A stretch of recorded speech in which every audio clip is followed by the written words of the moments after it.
The Cutter Gauthier trade has created major waves across the entire NHL, but one big rumor has come out since the deal was confirmed, and that it was a massive rejected trade between the Montreal Canadiens and the Philadelphia Flyers. And we're going to be going through this entire rumor bit by bit to see what could have been for the Montreal Canadiens, so make sure you watch till the end as we go through all the news here, and hit that subscribe button if you're new for more hockey content and Habs content as we lead up to the NHL Draft. Like we talked about in yesterday's video, that big trade between the Flyers and Ducks ended up being revealed, sending Jamie Drysdale to Philly for Cutter Gauthier and a 2025 second round pick. We already went through all the details in yesterday's video, watch it if you haven't, but this was a milestone deal, a landmark deal that came out of nowhere, seemingly, for a lot of us. Apparently, a lot of insiders knew about it, but didn't talk about it at all, but it was a big trade for pretty much everybody. But what if I told you that allegedly the Montreal Canadiens and the Philadelphia Flyers were working on a deal back in the 2023 draft, which would have completely changed both of these teams? Now, you hear the 2023 draft, and you probably know who I am talking about. Of course, we got Cutter Gauthier,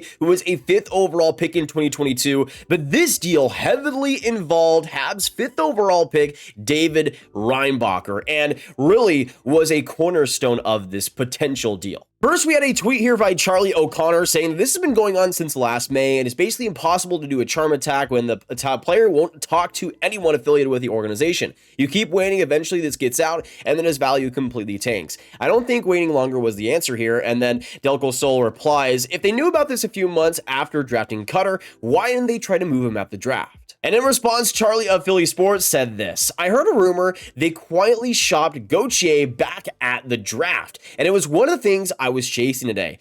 Can now confirm that yes, Gauthier was shopped at the 2023 draft. They tried to swap him for the number 5 pick, presumably to take David Reinbacher and ensure that Michkov got to 7 as well. And the Montreal Canadiens rejected this deal. Now, on the surface level, it seems like it would have been maybe Gauthier for the 5th overall pick straight up. We don't know that exactly, but that's kind of the gist that we got in this deal, that allegedly would have been Gauthier for the 5th overall pick. Philadelphia would have taken Reinbacher and taken Michkov 5th overall. Now, Charlie went on to explain that for Arizona, Philadelphia already knew that Arizona wasn't going to be selecting Michkov. Michkov made it clear that he did not want to sign with Arizona and wasn't going to play in Arizona. So Philadelphia knew that if they got that 5th overall pick, they would have Reinbacher and they would have Michkov inside that top 10. But this is huge news for multiple reasons. One, that we know that he was shopped all the way back in the 2023 draft and that the Flyers knew that he didn't really want to sign. So this has been something that's been ongoing for months, for more than half of a whole year. For a trade that we didn't even know was even possible, the fact that it's been going on for more than half a year is pretty nuts. Now, what we do know is that ultimately Cutter Gauthier was traded for Jamie Drysdale and a second, and maybe at the draft, the value wasn't quite there, so maybe this January is when the value was at its highest in these Cutter Gauthier negotiations,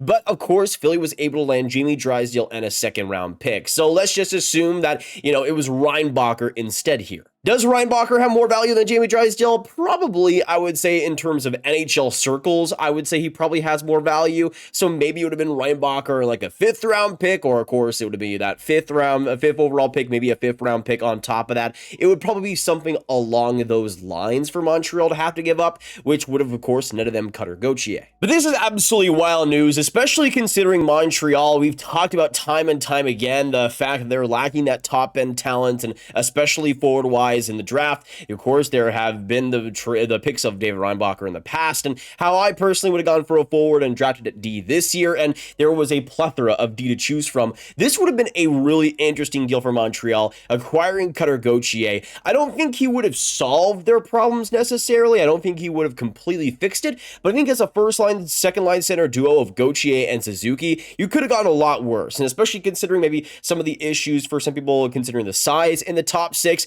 Gauthier and the way he plays and how tall he is and how big he is, he would have been a perfect fit. Of course, as a 5th overall pick, you've seen what he's been able to do since he was drafted, and he's just been an absolute terror across every single league he's played in, dominating the NCAA this year, 23 points in 17 games, dominating the World Juniors, 12 points in 7 games, huge goal, and a gold as well for the U.S., a big reason why they ultimately won gold. Cutter Gauthier was amazing, and again, as a player that has risen his skill so much over the past couple of years, has really just used it more and more every year since its draft, you start start to see the future. You start to see how he could be a first-line player. We'll see if he actually ends up being a first-line center, but for Anaheim, he's going to be a pillar of this future for them. But now you think about what it could have been for Montreal, getting a player like Cutter Gauthier in the system, and considering how good he was alongside Laine and a lot of that U.S. team, that connection there would have been prolific, and it would have been really interesting to see that connection at the NHL level. You, of course, would have had Slafkovsky, Suzuki, Caulfield, and Cutter Gauthier in that top 6 mix, and I think it would have made it a lot better for the future, and honestly, would kind of put me a lot more at ease, honestly. But then we, of course, go on to David Reinbacher, who the Montreal Canadiens chose to draft instead at 5th overall. And again, this will be the big story that we weren't even talking about before. We were talking about Reinbacher instead of Michkov. Now we're talking about Reinbacher instead of Gauthier and Michkov. And, you know, that makes it even more expectations for Reinbacher, which he definitely did not need. But in the case of David Reinbacher, it's kind of fun to see, I guess, the perception of him, because he was kind of somebody in my 15 range, somebody that I thought was going to be a solid middle pair D for the future. But I think especially going and being drafted 5th overall, those expectations are heavily raised, just like it was for Moritz Seider when, for a player like me that was kind of in the middle 10s, rose up and went in a big spot. And of course, we're seeing how good he has been with Detroit now. But with Reinbacher, it will be interesting to see, especially over the development curve over these next few years. This year has just not been good, as Clausen has just not been a good team in the NL. But you can see 6 points in 19 games. He has just gotten shelled quite a few times. But again, the team situation is just not good in Switzerland right now for Reinbacher. In my opinion, he'd be best in the AHL for sure. But again, this is a player that I already didn't have the biggest expectations for, but now you have this fan base for Montreal that now has to deal with the fact that they could have had Michkov or Cutter Gauthier, and it just raises it so much more for him, and I think places more expectations on Reinbacher that I think are humanly possible. Now, there are people that are going the complete opposite direction, saying that Reinbacher will never be worth a pick like that or never be a good player in the NHL, which I think is also just course correcting. I think Reinbacher is going to be a solid NHLer, a solid NHLD, and a good skater as well, a good puck mover. I think that's what he will be. I don't think he's going to be at the ceiling of a player like a Michkov or maybe a player like Cutter Gauthier, but we'll have to wait and see. I think Reinbacher will still be solid, but again, the expectations being placed on him now are going to be kind of nuts. Especially, again, when you consider how good Matvei Michkov has been doing. And thank the Lord that Philadelphia took Michkov and didn't end up taking a D and now having to trade away Cutter Gauthier and acquire another D and everything. They took Matvei Michkov, which is what they should have done. And we see how good he's been in the KHL this year, how consistent he has been for Sochi. In 34 games, has 29 points, 13 goals. He has been unreal in the KHL and just continues to get better and better, which has been amazing to watch. He has been unreal and will be a franchise face for this Flyers team. And unfortunately, they'll probably have to draft another forward in this next draft, Philly. But at the same time, Michkov is still a great player to build around. But here's the thing that I haven't really seen brought up too much when it comes to this rumor regarding Gauthier, the rejected trade and everything, because here's the thing that we also heard from Frank Cervelli earlier talking about the situation, is that Gauthier had a list of 18 to 20 teams that he really wanted to go to. And that list is what Philly ended up circulating and ended up talking to. And those are the teams that ultimately had the chance for Cutter Gauthier in the end. So there was about a third of the NHL that Gauthier wasn't really preferring to go to, wasn't going to really sign with, wasn't going to really show many interest in signing with. And that's what ultimately led to the deal happening. And of course, the Anaheim Ducks ending up getting him. So I would say for the people, thinking about Cutter Gauthier not signing with Anaheim, don't, because it's obvious that he was one of the teams this Anaheim team was one of the teams that wanted to end up getting him. But at the same time, one of the things I haven't really seen talked about is the potential of Cutter Gauthier just not wanting to play in Montreal, not wanting to sign in Montreal. That is a possibility here too. Obviously, as an American, you never quite know if an American wants to go play in Canada, wants to go play in a Canadian market. And with Cutter Gauthier, there's the possibility that he just didn't.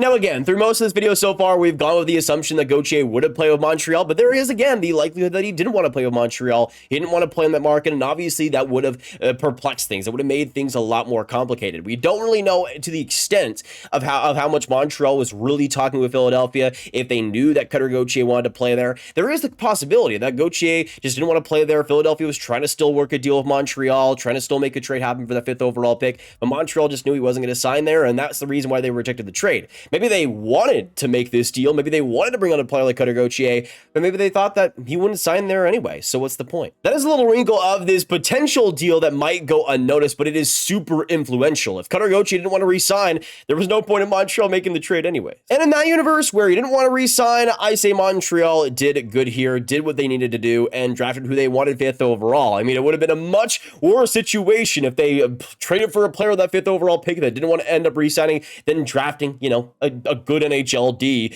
at a 5th overall pick. It's not the end of the world for Montreal. And I think for Cutter Gauthier, he's a player that, yeah, would have been missed. And if he was wanting to be a Montreal Canadian, then yeah, that definitely changes things. But at the same time, there was a good chance that that never was going to happen in the end. And that's also talking about the culture aspect of Montreal, which they have so closely tried to build with all their draft picks, with all their players they bring in. Ken Hughes has said time and time again how much that culture has mattered, how much bringing in a system and a group of players that want to buy in completely is important. And I think even in a way, if Cutter Gauthier wanted to go to Montreal, they've not traded for players like Pierre-Luc Dubois in the past, who they could have easily gone for. I think there might be something to this as well, that maybe Montreal doesn't want to bring players that have easily given up on other teams, and you know, maybe that's not a bad idea in the end to give up on those type of players and bring in more stable faces into the franchise. I don't want to speculate too hard in that aspect, especially because we don't know what Montreal was thinking, or even if Cutter Gauthier wanted to sign there, but it's an interesting wrinkle to think about this whole aspect, how Montreal, sure, could have gotten Cutter Gauthier, but it's a big if, it's a big but, and right now they're just trying to build what they're trying to build, and hopefully they're able to land a good forward in this next draft. I mean, hey, I had them getting the 9th overall pick in my last mock draft yesterday, and I had them selecting Berkeley Catton. I mean, Berkeley Catton to me could be a fascinating top sixer for Montreal, and a dynamic, smart processor who could be really interesting, and a great playmaker alongside a player like Cole Caulfield. So it's not the end of the world that they missed out on a player like Cutter Gauthier. And to me personally, even though Gauthier has really risen his stock, there's still, of course, the question of if he even is able to get to the NHL level yet. And of course, still as a college player, we'll see if he is able to reach those heights. I do think he will be. I think he'll be a great top sixer. But for Montreal, of course, there is those question marks. And again, the potential of him not signing might have been just too much of a risk for Montreal to take. But I want to know in the comments down below. Let's just say, for this video's sake, that Cutter Gauthier would be fine with signing with Montreal, was okay with going to Montreal. Do you think this was a good idea? Do you think the Habs rejecting Cutter Gauthier,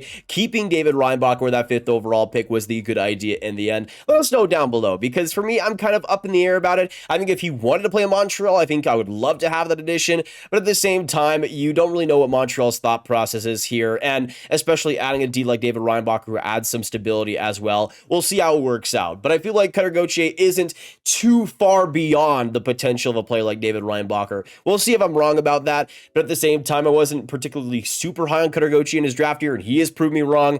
So we'll see what ends up happening. But let me know your thoughts on this rejected trade between Montreal and Philadelphia. Let us know if you guys would have wanted to see this deal happen, if you would have traded Reinbacher for Cutter Gauthier straight up, and let us know down below all your thoughts about it. Of course, hit that like button, hit that subscribe button, hit that notification bell if you guys enjoyed this breakdown and want to see more like it. And of course, make sure you share the video with all the hockey fans you guys know online, all the Habs fans and Flyers fans as well, to get a trade that could have been a lot different than what we saw yesterday. And I will see you in the next one. Make sure you guys click on this card for all my Hockey Prospects Talk right on my playlist, and I will see you in the next one.